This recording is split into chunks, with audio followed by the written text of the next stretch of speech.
Something's got a hold on me here.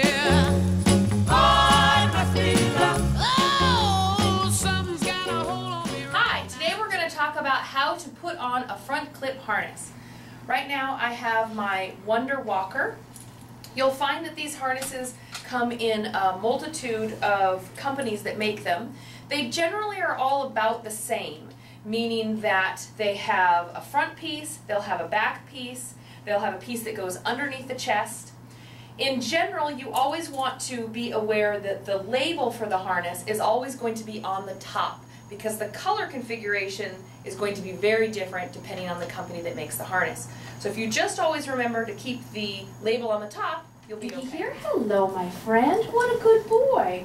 We always want to make this a pleasurable experience for their dog, and so by offering them a treat and then putting it over their head is very comfortable for them. You can see the label is there on the top, and in this case with the Wonder Walker, the clip or the circle ring in this case is in the front of the body.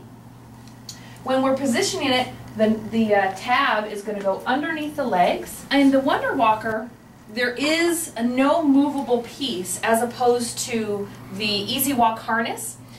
Has a D-ring in the front and will move from side to side. We tend to use the Wonder Walker when we have either very deep-chested breeds or we'll have breeds with shorter legs because there's less movement in the front. If you don't have a dog with a particularly deep chest or the legs are of normal length, then a Sensation harness or a Easy Walk harness, any of those will work just fine as well. And so when we're positioning the front clip harness, it's important that this front piece sits right at the sternum, and you can feel your dog's sternum. It's that little bump right here connecting the rib cage down below right here. We want it to sit up above the sternum. We also want, Iggy, can you stand? Iggy, stand. Good boy. When we're looking at it from the side, this piece should come up and over the back. And then this piece here is going to come down underneath the legs. A couple of the other harnesses, like the Jenna Leader, you'll notice that this will be a little bit more straight because this piece here sits back a little bit farther. But in general, it's really important to have this come straight across and this up and over. We want it to be comfortable. We don't want it to be too tight so that there's not any chafing. And we're going to attach our leash directly to the front. Good boy, Iggy. Okay, let's go.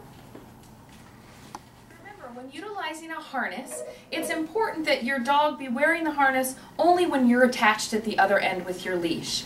Even though the harness is comfortable, it does fit on the body differently than what they're used to with their collar, and it's much more accessible to them. They can turn and they can put their mouth on their harness. And so always make sure if your dog is wearing this type of harness that they're only wearing it because you're on the other end. Something's got a hold on me here.